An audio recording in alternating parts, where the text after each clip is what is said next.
wide-eyed at the starless, smog-shrouded sky, his back to the graffiti-painted wall of a two-story commercial building owned by Iranians, leased by Vietnamese. The Indian may have chosen the red dress because it matched his flip-flops. The gold dress lay crumpled on the asphalt by his dirt-encrusted feet, along with the cutoffs he'd been wearing when he'd done the smash and grab. So far, the Indian hadn't threatened them in any way. He just stood like a statue, his breathing shallow, the bayonet held down against his bare left thigh, which was fully exposed.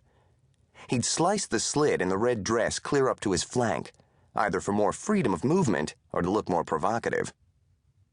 "Dude," Flotsam said to the Indian, holding his Glock 9 in the flashlight beam so the Indian could observe that it was pointed right at him. "I can see that you're spun out on something. My guess is you've been doing crystal meth, right? Maybe you just wanted an audition at Paramount and didn't have any nice dresses to wear to it? I can sympathize with that, too. I'm willing to blame it on Oscar de la Renta, or whoever made the fucking thing so alluring. But you're gonna have to drop that long knife now, or pretty soon they're gonna be drawing you in chalk on this alley." Jetsam, whose 9 was also pointed at the ponytailed Indian, whispered to his partner, "Why do you keep saying long knife to this zombie instead of bayonet?" "He's an Indian," Flotsam whispered back. "They always say long knife in the movies." "That refers to us white men," Jetsam said. "We're the fucking long knives."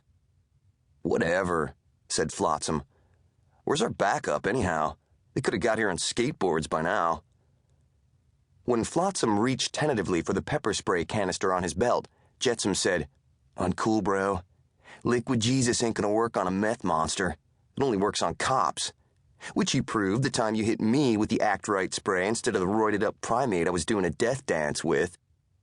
"You still aggro over that," Flotsam said, remembering how Jetsam had writhed in pain after getting the blast of OC spray full in the face, while they and 4 other cops swarmed the hallucinating bodybuilder who was paranoid from mixing recreational drugs with steroids.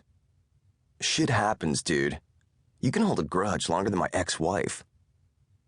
In utter frustration, Jetsam finally said quietly to the Indian, "Bro, I'm starting to think you're running a game on us. So you either drop that bayonet right now, or the medicine man's gonna be waving chicken claws over your fucking ashes." Taking the cue, Flotsam stepped forward, his pistol aimed at the Indian's pustule-covered face, damp with sweat on this warm night, eyes rolled back, features strangely contorted in the flashlight beams. And the tall cop said just as quietly, "Dude, you're circling the drain. We're donezo here."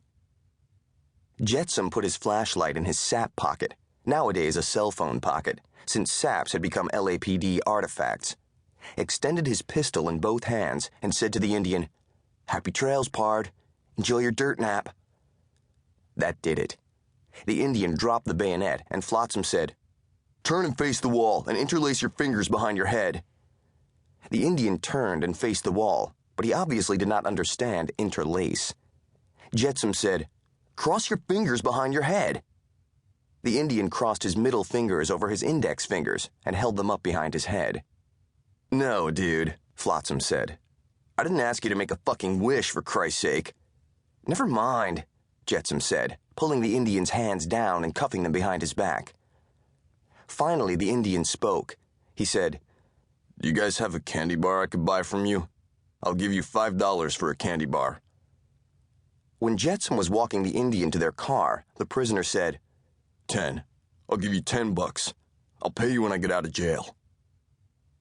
After stopping at a liquor store to buy their meth-addled, candy-craving arrestee a Nutty Buddy, they drove him to Hollywood Station and put him in an interview room, cuffing one wrist to a chair so he could still eat his candy.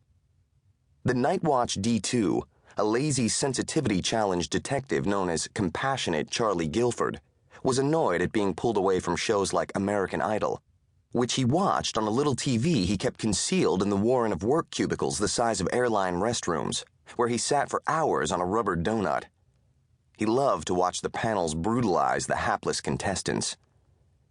The detective was wearing a short-sleeved, wrinkled white shirt and one of his discount neckties, a dizzying checkerboard of blues and yellows. Everyone said his ties were louder than Motley Crue, and even older. Charlie got fatigued listening to the story of the window smash on Melbourne.